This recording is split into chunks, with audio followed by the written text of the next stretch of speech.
तो उस बादशाह के बारे में बताने जा रहे हैं जिसका इतिहास हमसे छुपाया गया, कि जिसके ऊपर आरोप लगे लाखों हिंदुओं को मुसलमान बनाने के, और जिसको मुग़ल सल्तनत का एक कट्टर बादशाह बताया जाता है।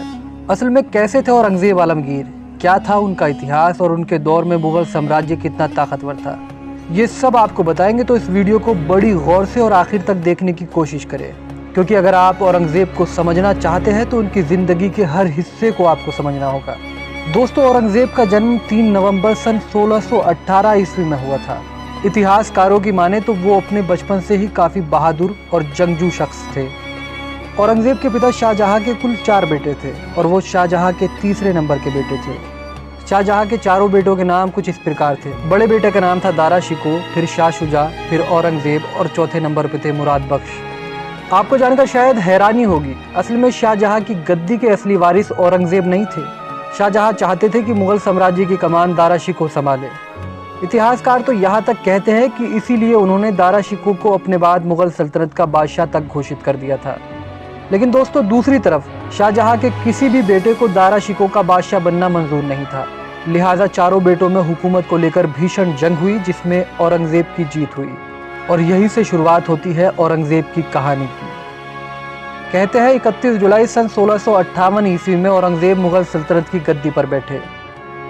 दोस्तों, यूँ तो मुग़ल सल्तनत और उसकी फ़ौजें अपने शुरुआती दौर से ही बहुत ताकतवर रही, लेकिन इतिहासकार बताते हैं कि औरंगज़ेब के मुग़ल सल्तनत की कमान संभालने के बाद उन फ़ौजों में एक अलग जोश और ताकत नज़र आती थी।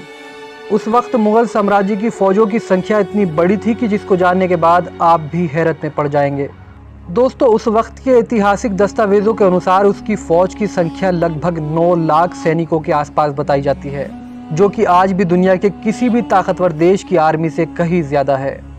कहा जाता है औरंगज़ेब सभी मुग़ल बादशाहों में सबसे ज़्यादा जंग लड़ने वाले बादशाह थे और उन्होंने अपनी आधी से ज़्यादा ज़िंदगी मैदान जंग में गुजारी। दोस्तों, आपको जानकर शायद हैरानी होगी, पूरी दुनिया को अपना गुलाम बनाने वाले अंग्रेज़ों ने एक बार औरंगज़ेब से टकराने की जुर्रत कर ली थी। कहते हैं उस जंग में औरंगज़ेब आलमगीर की इस महासेना ने उनकी वो हालत कर दी थी कि उनको औरंगज़ेब के पैरों में गिरकर माफ़ी मांगनी पड़ी थी, और इस जंग का खौफ भारत से लेकर ब्रिटेन तक नजर आया था। इतिहास में इस जंग को जंग चाइल्ड के नाम से भी जाना जाता है। कहा जाता है कि उस वक्त औरंगज़ेब की फ़ौज दक्कन के सुल्तान अफगानों और मराठाओं से लड़कर इतनी अनुभवी और शक्तिशाली हो चुकी थी कि वो उस वक्त दुनिया की किसी भी सल्तनत की बड़ी से बड़ी फ़ौज को बड़ी आसानी से हरा सकती थी।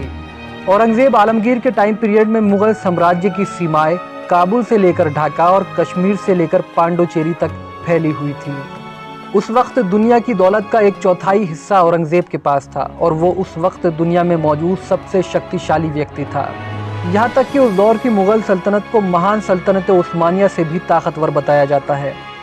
इसके अलावा दोस्तों, औरंगज़ेब आलमगीर के बारे में इतिहास में ऐसे भी सबूत मिलते हैं कि वो इतने महान और मालदार सल्तनत के मालिक होने के बावजूद अपना खर्चा खुद मजदूरी करके उठाया करते थे। वो टोपियाँ बुना करते थे, जिसको बेचने के बाद उनसे मिले पैसों से ही वो अपना खर्चा उठाया करते थे।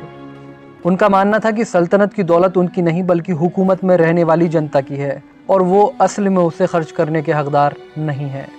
दोस्तों, औरंगज़ेब आलमगीर अपनी पूरी ज़िंदगी इस्लामिक कायदे कानून से चले।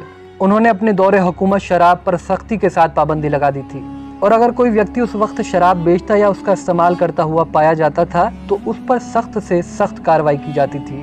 दोस्तों, एक सबसे बड़ा इल्ज़ाम जो औरंगज़ेब पर हमेशा से लगता आया है कि वो हिंदू विरोधी थे, मगर दोस्तों असल में सच्चाई इससे बिल्कुल विपरीत है। आपको जानकर शायद हैरानी होगी, औरंगज़ेब ही वो मुग़ल बादशाह थे कि जिन्होंने सबसे ज़्यादा हिंदू अधिकारियों की नियुक्ति की थी।